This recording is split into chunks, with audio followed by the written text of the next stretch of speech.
Cordial saludo para todos, mi nombre es José Leonardo Garnica y en esta ocasión vamos a desarrollar la explicación de la práctica 1 del curso Software Avanzado para Ingeniería. Nuestra guía dice que como primera instancia debemos instalar LabVIEW. Acá podemos ver LabVIEW instalado. Vamos de una vez a abrir nuestro instrumento desarrollado y ya vamos a ver qué más dice la guía. Dice, empleando LabVIEW, realice un instrumento virtual con un contenedor de 6 elementos. En cada espacio debe ubicar el desarrollo de las siguientes funciones.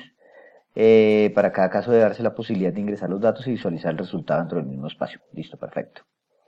Entonces vamos a nuestro instrumento y como se pueden dar cuenta, hay como 6 cajones. Ese es mi contenedor de 6 espacios. Hay otros diseños, puede ser por pestañas, pero pues yo quise escoger este por variar y por hacer algo muy a mi estilo. Entonces ahí tenemos los 6 contenedores, o sea, el contenedor con 6 espacios y los 6 elementos. Bueno, entonces nuestro primer elemento, nuestro primer instrumento virtual es este que dice manejo de números enteros. Asigne una variable el valor de una distancia en unidades de metros y convierta las unidades de milímetros y centímetros. Entonces nuestro primer elemento es este, que es el que nos dice que tenemos aquí unidades de metros. Es un panel, ese es el panel frontal en donde encontramos un control de unidades en metros, en este caso, que es el que estamos buscando. Podemos manipularlo manualmente o escribir un valor que necesitemos con exactitud. Y estos que están acá son nuestros indicadores.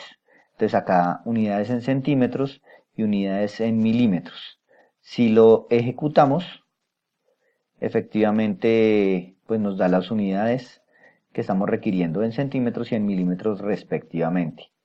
Ahora vamos a hacer el análisis de nuestro diagrama de bloques o la parte de la programación.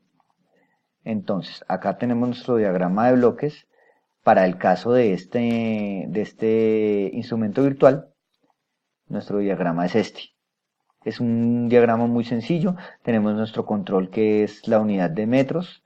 Después del control simplemente se hacen dos operaciones matemáticas, dos multiplicaciones en este caso, por 100 y por 1000 respectivamente. Y al final tenemos nuestros indicadores numéricos. Dos indicadores numéricos, los cuales nos definen centímetros y milímetros. Entonces eso es todo. Vamos a pasar con el siguiente para no quedarnos más ahí. El siguiente nos dice manejo de números reales. Entonces, en una variable del valor de una resistencia en unidades de ohmios, calcule el valor en unidades de megaohmios y kiloohmios. Es uno muy similar, de hecho, son operaciones matemáticas básicas. En ese caso es este que tengo acá, también es muy parecido, pues cambia físicamente un poquito.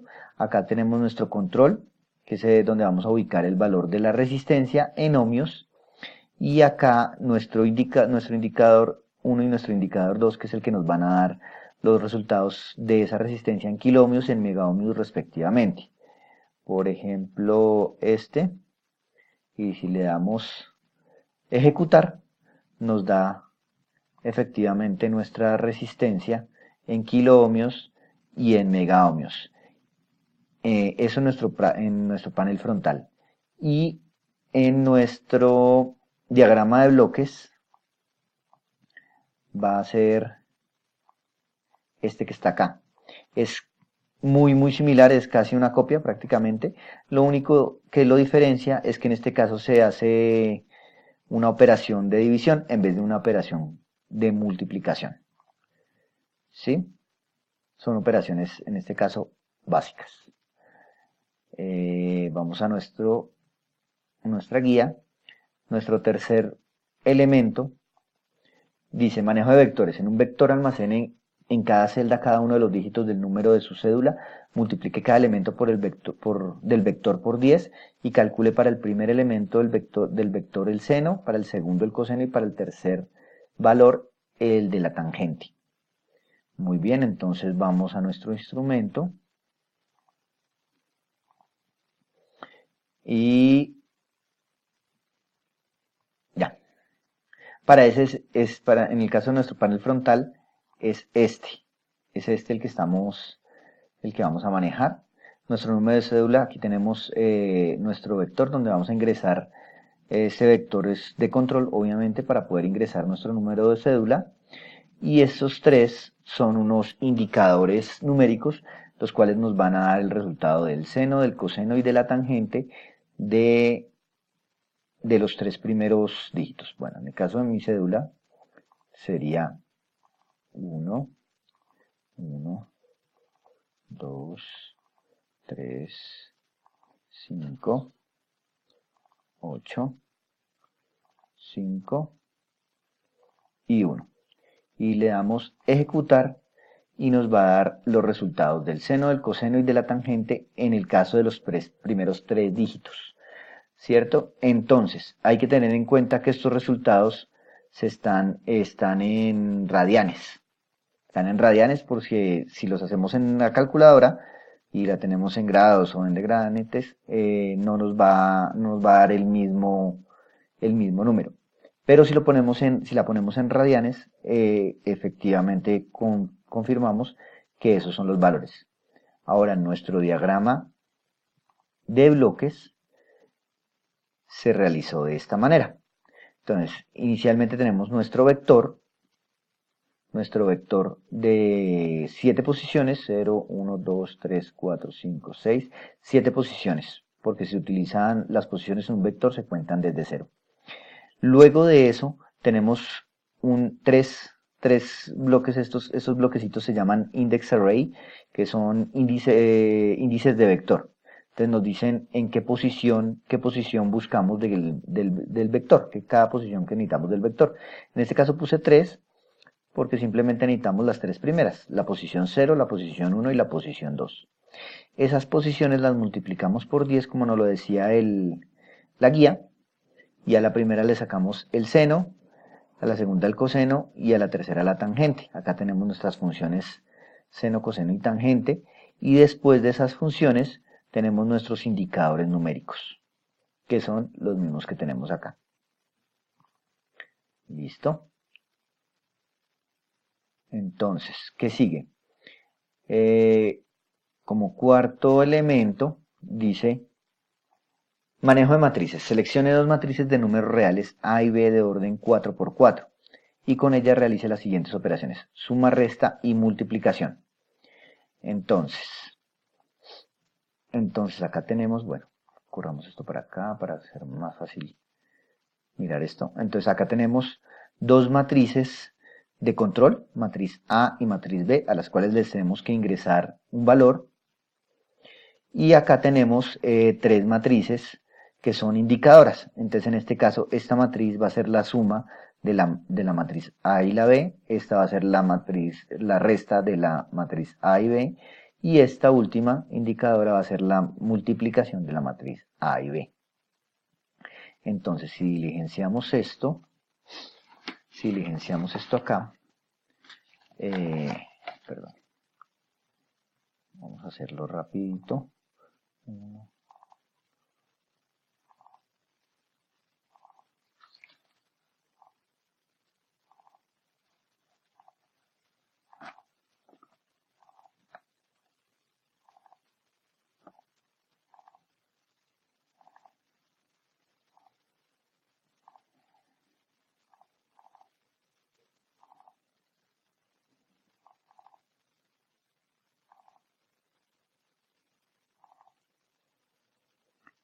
Bueno, esta parte es un poquito tediosa mientras que diligenciamos todos los valores, pero ya lo hago de esta manera para que sea más fácil su comprobación.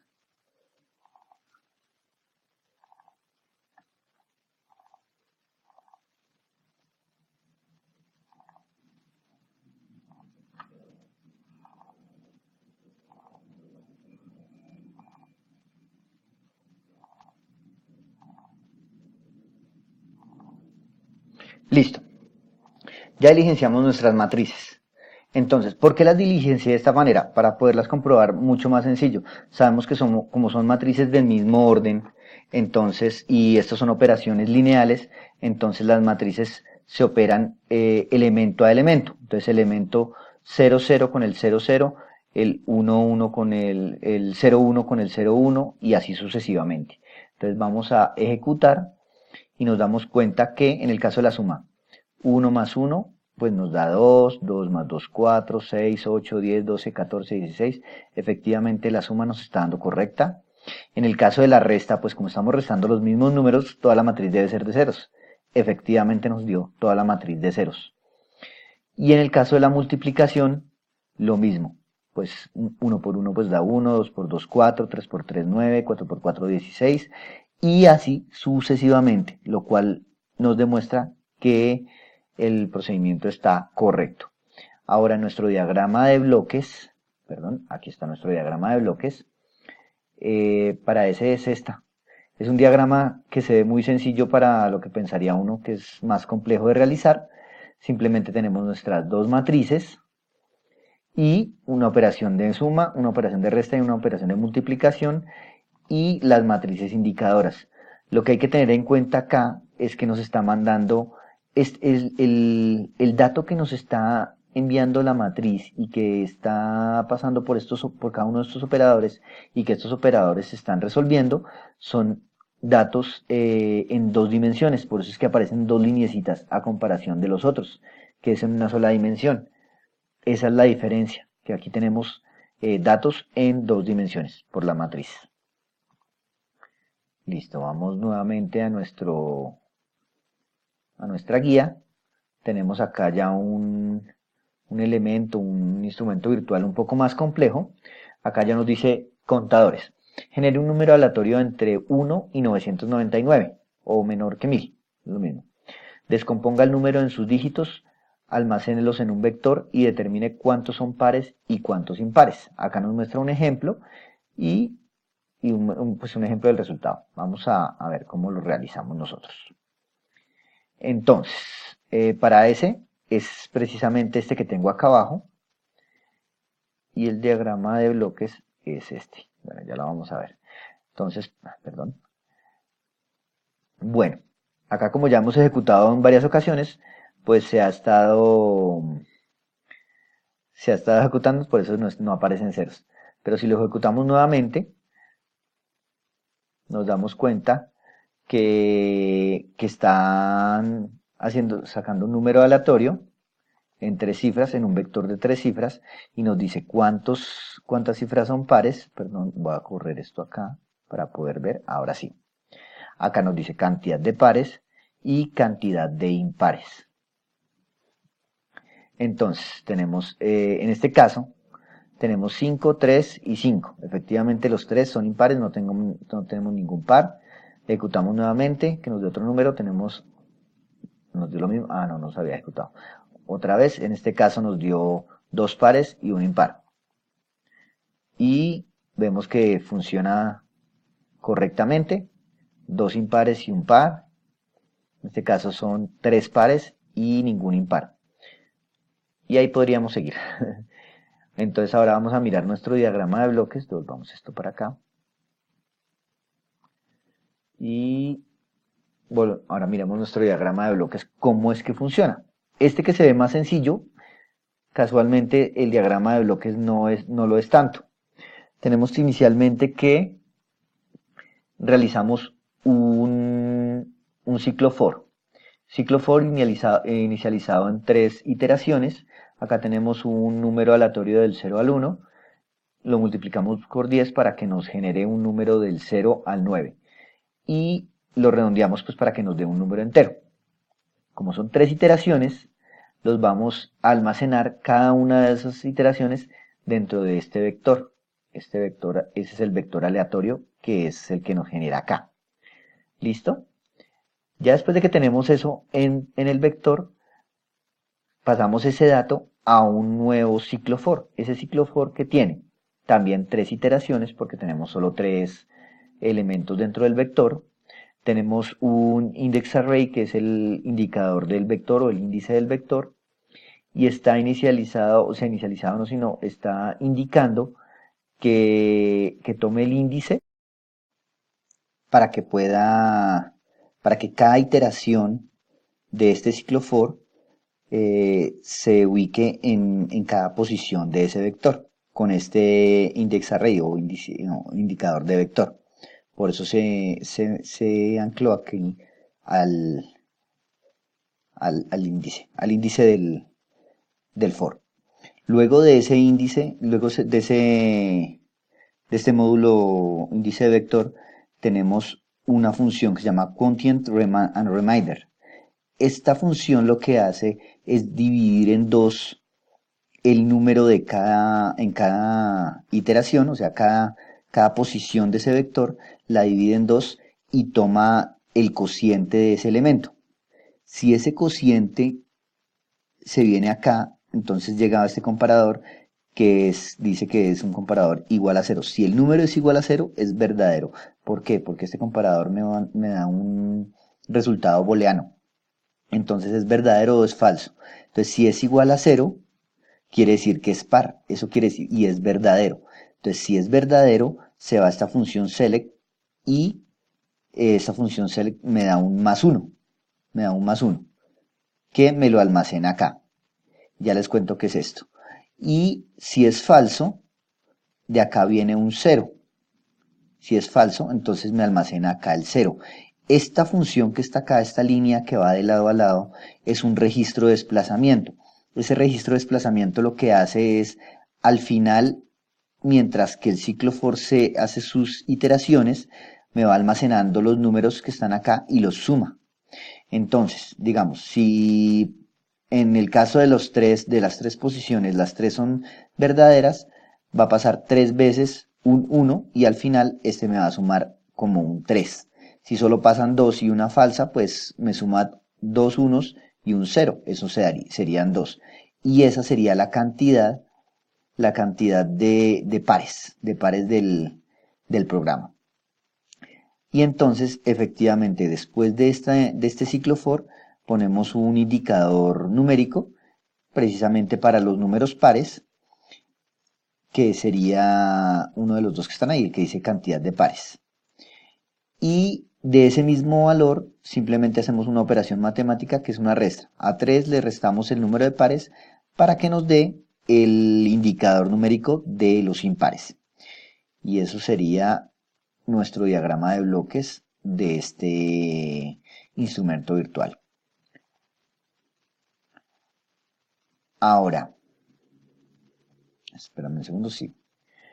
Y por último, tenemos un instrumento para desarrollar que es el de condicionales. Dice, captura el valor de la temperatura de 3 tanques de almacenamiento y determine cuál de ellos registra el mayor grado de temperatura, cuál el menor y las demás posibilidades que se puedan presentar. Todos iguales, dos iguales, las mayores, los menores. ¿Qué posibilidades se pueden presentar? Entonces vamos a nuestro diagrama nuevamente. Voy a poner este por acá, porque nuestro instrumento es este. Bueno, entonces en nuestro panel frontal lo desarrollé de esta forma. Tenemos tres medidores de temperatura, la temperatura del tanque 1, del tanque 2 y del tanque 3. También podemos ingresarlas con valores numéricos, no necesariamente moviendo este indicador, pero pues como nos quede más sencillo. Y después de eso tenemos unos indicadores, estos son de control, ¿no? Las temperaturas de nuestro tanque son de control y son controladores, mejor dicho, y los que están acá son indicadores. En este caso son indicadores string, que nos están dando un resultado en letras. Bueno, vamos a ver cómo funciona, vamos a ponerlo en este caso así, vamos a ponerlo continuo para que podamos ver. Entonces en este caso vemos que el tanque 1 es el de mayor temperatura, el de menor temperatura no hay, y los tanques 2 y 3 están con temperaturas equivalentes. Si yo hago esto, si yo subo esta, entonces ya cambia. El mayor es el del tanque 2, la mayor temperatura es del tanque 2, la menor del tanque 3, y la del tanque 1 pues no aparece. Si digamos por ejemplo ponemos acá 50. Ay, perdón. Acá ponemos 50 para... Entonces podemos ver que el tanque 2 y 3 están... Si los unificamos todos, vemos que los tres tanques son equivalentes, no hay uno mayor ni uno menor. Vemos todas las posibilidades, en este caso el mayor es el primero. En este caso puede ser o el mayor el segundo o el menor el segundo, pero los tanques 1 y 3 siguen como equivalentes. Entonces vemos que el programa está funcionando también correctamente independiente de qué combinación realicemos. Está funcionando, no hay ningún equivalente. Tenemos aquí el menor temperatura en el tanque 2 y mayor temperatura en el tanque 3. Bueno, vamos a ver cómo funciona. Detengámoslo acá para evitar inconvenientes, y ahora miremos cómo funciona en nuestro diagrama de bloques. Perdón. Bueno, nuestro diagrama de bloques es este. Voy a ampliarlo en esta ocasión un poquito porque este es un poquito más complejo. Bueno, entonces, este diagrama de bloques pues realmente se ve más complejo, pero tampoco lo es tanto. Es también algo muy sencillo, no tiene tantas funciones. En este caso pues tenemos nuestros tres controles de los tanques, de temperatura del tanque 1, tanque 2 y tanque 3. Simplemente pusimos estas funciones comparativas de mayor que,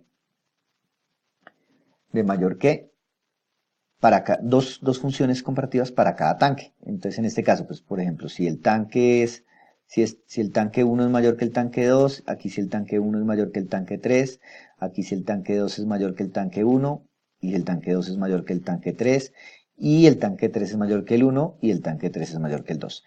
¿Eso qué nos da? Aquí vamos a poner otro comparativo lógico y, entonces, ¿para qué? Para que nos compruebe si esta condición y esta condición se cumplen. En este caso, por ejemplo, del tanque 1, si en esta condición del tanque 1 es mayor que el 2 y el 1 es mayor que el 3, y si se cumplen es verdadero, aquí se va a ir a esta función que es un case structure, una función case. Esta función case, en el caso de que sea verdadero, lo tenemos acá en verdadero, nos va a arrojar un valor en string de la mayor temperatura, que es lo que estábamos mirando en nuestro panel frontal. Entonces acá vamos a botar la mayor temperatura está en el tanque 1, si esta condición se cumple. Pero si no se cumple, ¿qué pasa? Entonces vamos a pasar a falso, y dentro de esa estructura case hay otra estructura case. Entonces, y vamos a ver hacia dónde se dirige. Si seguimos la línea, es a este otro condicional. Nos está diciendo que si se cumple esta condición y esta condición, que es que el tanque 2 sea mayor que el 1 y que el 3. Si esa condición si esas dos condiciones se cumplen, entonces nuestra mayor temperatura se encuentra en el tanque 2. Y si esa es falsa, si no llega a ser verdadera, entonces nuevamente tenemos otra estructura case dentro, donde vamos a ver hacia dónde se dirige, hacia este condicional también, que nos dice que el tanque 3 debe ser mayor al 1 y al 2. Y así para que se cumpla esta condición de que la mayor temperatura está en el tanque 3. Pero si esa también es falsa, si esa tampoco cumple, entonces es porque ninguno de los tres tiene una temperatura mayor. ¿Esto ocurriría cuándo? Cuando los tres son iguales, ¿cierto? Entonces ahí me aparecería en esta parte, mayor temperatura, ninguno, ¿cierto? Ahí es donde me aparecería eso. Luego tenemos, luego pues de las estructuras case, un indicador en string, pero donde me va a mostrar la mayor temperatura para los tanques. Es en este caso esta. Luego hacemos lo mismo con los mismos condicionales que tenemos acá. Hacemos uso de los mismos para generar otros condicionales y para realizar otro case anidado para adivinar cuáles son los menores. En este caso, entonces el menor 3, entonces si el 3 es menor que el 1 y el 3 es menor que el 2, pues el menor es el 3. Si eso es falso, bueno, ¿cómo sé que es el menor? Pues porque el 1 es mayor que el 2, que el 3 y el 2 es mayor que el 3, entonces ahí sería el menor el 3. Igualmente, para el caso, si es falso, pues entonces tengo otro condicional dentro para adivinar cuál es la temperatura menor en el caso del tanque 2. Igualmente en el caso del tanque 1, la temperatura menor. Y si también fuera falsa, si tampoco se cumple, entonces también tendríamos ninguno, que sería nuestro indicador de acá, menor temperatura. En este caso ninguno, porque están todos iguales. Y por último necesitamos saber cuando los tanques son iguales, cuando están iguales. Entonces realizamos de la misma forma, pero en este caso utilizamos otros condicionales. Si son iguales el tanque 1 y el tanque 2 y el 2 y el 3, pues entonces los tres tanques son iguales. Pero si eso es falso, entonces el tanque 1 y 2 son iguales, pero el 2 y el 3 son diferentes. Entonces ahí los tanques 1 y 2 son iguales o están iguales de temperatura.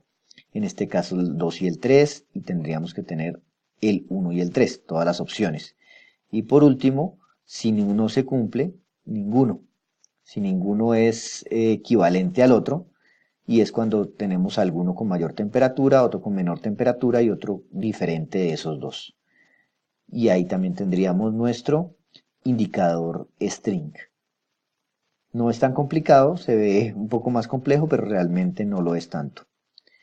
Y aquí terminaríamos con esta explicación. Esos son todos los ejercicios, los desarrollados los instrumentos virtuales. Muchas gracias por la atención. Hasta una próxima oportunidad.